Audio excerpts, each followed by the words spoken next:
ক্যামেরার প্রাইস কত সেটা তো তোমাদের জানাবোই, ওর জন্যই তো ভিডিওটা করা। হ্যালো আমার সকল প্রিয় বন্ধুরা, তোমরা কেমন আছো? আই হোপ তোমরা খুব ভালো আছো। আর তোমাদের কাছে আমি চলে এলাম আরও একটা নিউ ভিডিও নিয়ে, কারণ তোমরা আমার আগের ভিডিওটাকে খুব খুব খুব ভালোবেসেছো, সেই জন্য সবাইকে অসংখ্য অসংখ্য ধন্যবাদ। তোমাদের কাছে যে আমি এত ভালোবাসা পাবো সত্যি আমি বুঝতে পারিনি, তো তোমরা আমাকে এত ভালোবাসা দিয়েছো, সেই জন্য আমি আরেকটা নিউ ভিডিও নিয়ে চলে এসেছি তোমাদের কাছে।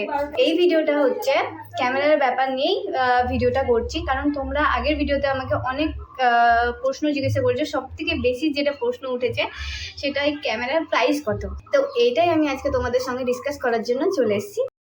এই যে দেখো বন্ধুরা, আমার হাতে ক্যামেরাটা চলে এসছে, আর ক্যামেরাটা অনেকটা ভার। কিন্তু আমি যখন ক্যামেরা কিনতে যাই দোকানে দাঁড়িয়েই কিন্তু আমি জানতে পারি ক্যামেরা দুই রকমের হয়, এক অরিজিনাল এক ডুপ্লিকেট, মানে এক মেড ইন চায়না আর এক মেড ইন জাপান।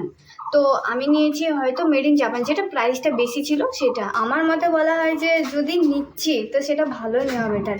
তো আমি বললাম যে না, একটু বেশি হলেও বেশি প্রাইস দিয়ে নেওয়া ভালো। তো ফাইনাল কোশ্চেন যেটা, যে এই ক্যামেরার প্রাইস কত পড়েছে, আমি এটা নিয়েছি 1,35,000-এ, কিন্তু ডিসকাউন্ট আমাকে 2,000 দিয়েছে, তো 1,33,000 মতো পড়েছে আমার এইটা। আর তাছাড়া আমি ব্যাটারি, এক্সট্রা ব্যাটারিও কিনতে হয়েছে।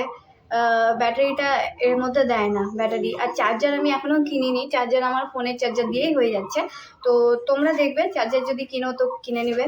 তো এটা দিয়ে কিনেছি, কিন্তু এটা শুধু ক্যামেরা মানে বডি, এখনও লেন্স কেনা বাকি আছে, ও অনেক কিছু বাকি আছে এর সঙ্গে সঙ্গে।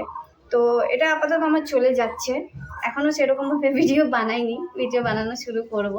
তো এটার জন্যই আমি এই ভিডিওটা বানিয়েছি, যেন তোমাদেরকে আমি আমার সব কিছু ডিটেলস আমি জানাতে পারি। আর হ্যাঁ বন্ধুরা, আর একটা কথা, যখনই তোমরা নেবে কোনো ক্যামেরা, তো তার আগে যে সব কিছু জানে তাকে নিয়েই কিন্তু যাবে, কারণ এখানে অনেক ডুপ্লিকেট আর অরিজিনালের ব্যাপার আছে। তো তোমরা সব সময় দেখে শুনে নিবে, আমার মতো বোকামো একদম করবে না। আমি ক্যামেরার দোকানে গিয়ে কিন্তু জেনেছি যে এইসব হয়, হয়তো আমার কাছে বেশিও দাম পড়তে পারে।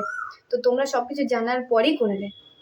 আর এই ক্যামেরাটার ভিডিও কোয়ালিটি যদি চেক করতে চাও, বা কীরকম ভিডিও কোয়ালিটি আসছে সেটার ব্যাপার নিয়েও যদি জানতে চাও, আমাকে কমেন্ট করে জানিও, আমি তাহলে নেক্সট ভিডিওতে ওটাও বলে দেবো। ভিডিওটা তোমাদের কেমন লাগলো আমাকে কিন্তু জানিও। ভিডিওটা যদি তোমাদের সত্যি ভালো লেগে থাকে তাহলে একটা লাইক দিয়ে দিও, আর আমার চ্যানেলটাকে সাবস্ক্রাইব করে নিও। তো বন্ধুরা চলো, এই ভিডিওটা আমি এইটুকুই করলাম, নেক্সট ভিডিওতে দেখা হচ্ছে। Bye bye.